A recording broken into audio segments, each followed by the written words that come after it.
I'm adopted, and my biological mother was 17, and so was my biological father. She was 7.5 months pregnant when she decided to go to Planned Parenthood, which is the largest abortion provider in the world, and they counseled her to have a late-term saline abortion, which is a saline salt solution that is injected into the mother's womb. The baby gulps that solution, it burns the baby inside and out, and then she is to deliver a dead baby within 24 hours. And to everyone's great shock and surprise, I didn't arrive dead but alive on April the 6th, 1977 in a Los Angeles County abortion clinic. What's fantastic about this, about the perfect timing of my arrival, is that the abortionist was not on duty yet.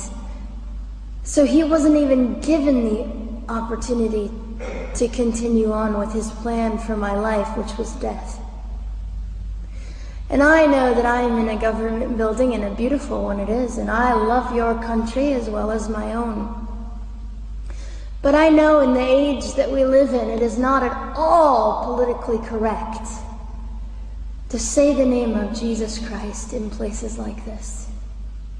To bring him into these sorts of meetings, because his name can make people so terribly uncomfortable. But I didn't survive so I could make everyone comfortable. I survived so I could stir things up a bit. And I have a great time doing it.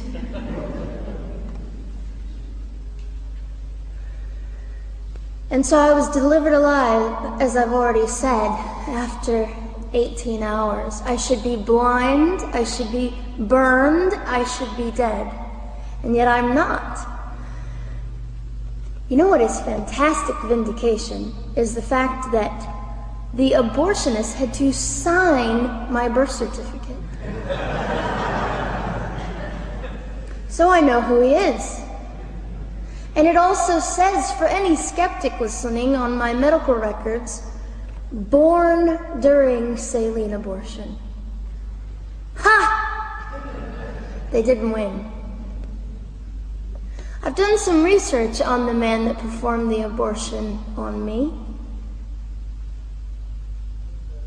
And his clinics are the largest chain of clinics in the United States of America, and they gross $70 million a year. I read a quote from him at some point several years ago, and he said, "I have aborted over 1 million babies, and I consider it my passion." I tell you these things because, listen, ladies and gentlemen, we are in an interesting battle, whether we realize it or not, in this world. It is a battle between life and death. What side are you on?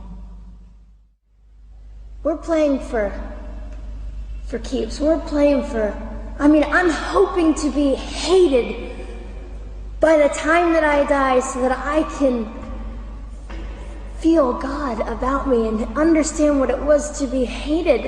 He was hated. Christ was hated.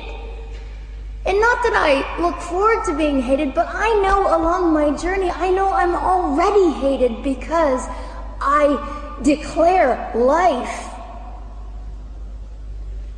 I say, you didn't get me. The silent Holocaust didn't win over me. And my mission, ladies and gentlemen, among many things, is this: to infuse humanity into a debate that we have just compartmentalized and set on a shelf and said it is an issue. We have removed our emotions. We are becoming harder. Do you really want that? How much are you willing to take, and how much are you willing to risk to speak the truth in love and graciousness and stand up and at least be willing to be hated? Or at the end of the day, is it all about you? or me. And so, after that, I was placed in an emergency foster care home where they decided they didn't like me very well, and as I'm fond of saying, I don't know how you could not adore me right from the start. What is wrong with these people? But they didn't. You see, I've been hated since conception by so many, and loved by so many more, but most especially by God. I'm his girl. You don't mess with God's girl. I got a sign on my forehead that says, you better be nice to me because my Father runs the world.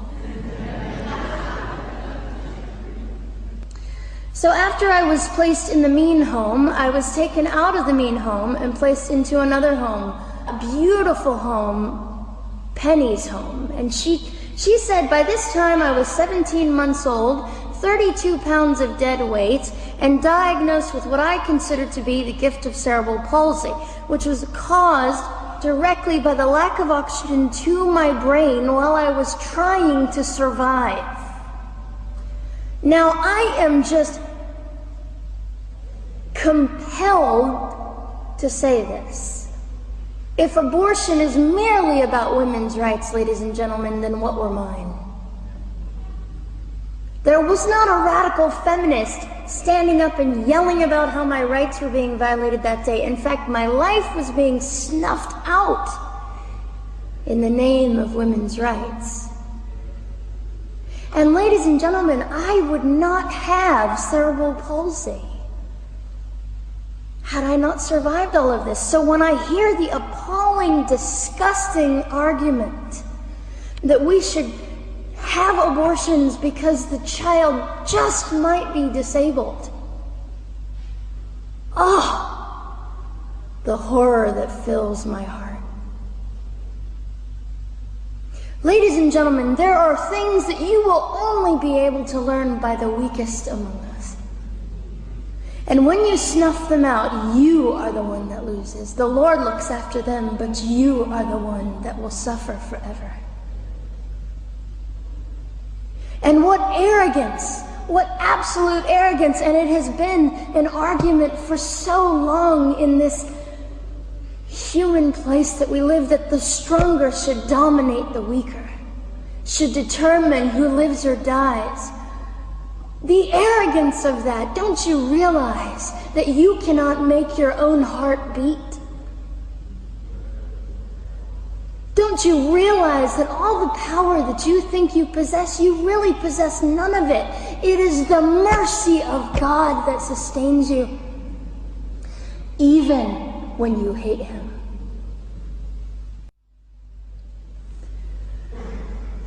So they looked at my dear Penny and they said, Gianna will never be anything, which is always encouraging.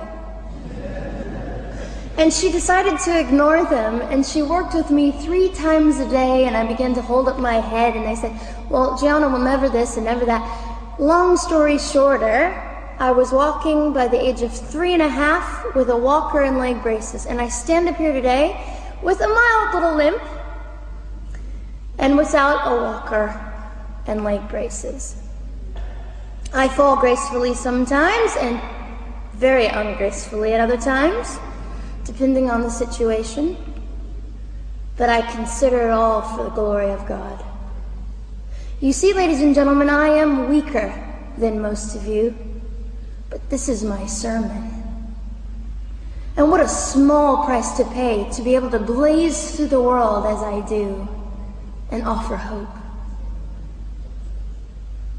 And I think in our misunderstanding of the way things work, we misunderstand how beautiful suffering can be. I don't willingly sign up for it, but when it comes, we forget.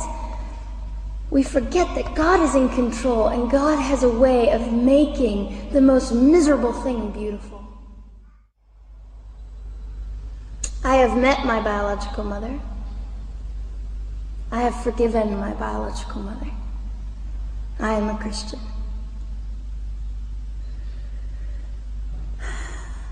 She's a very broken woman. She came to an event I was having 2 years ago, showed up unannounced, and said, "Hello, I'm your mother."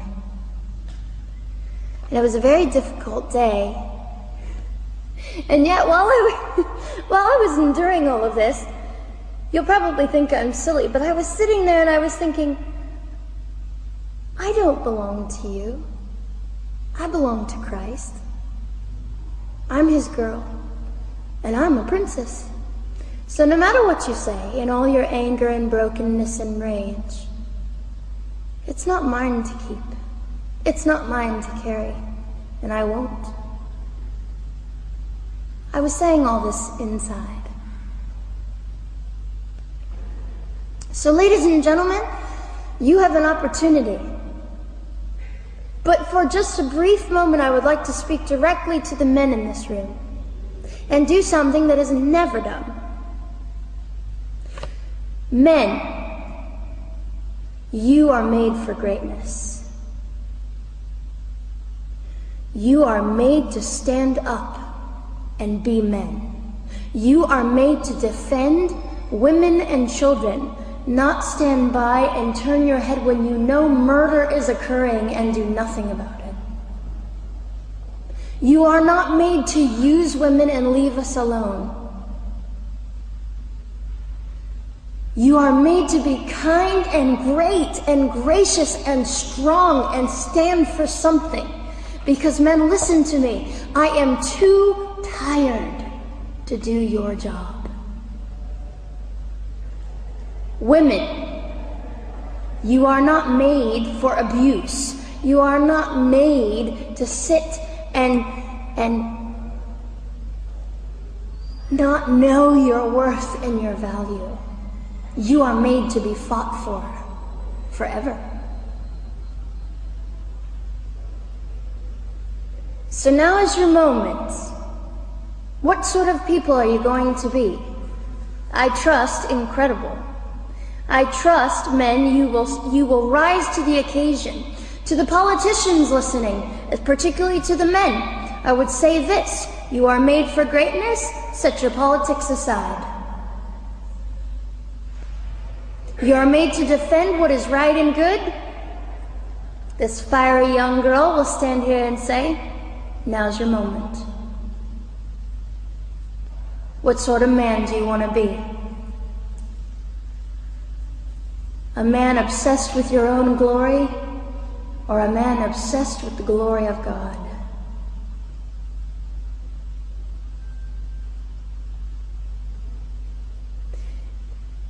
It's time to take a stand, Victoria. This is your hour. God will assist you. God will be with you. You have the opportunity to glorify and honor God in 2008. I'll just end with this. Some of you might be slightly annoyed that all I keep doing is talking about God and Jesus.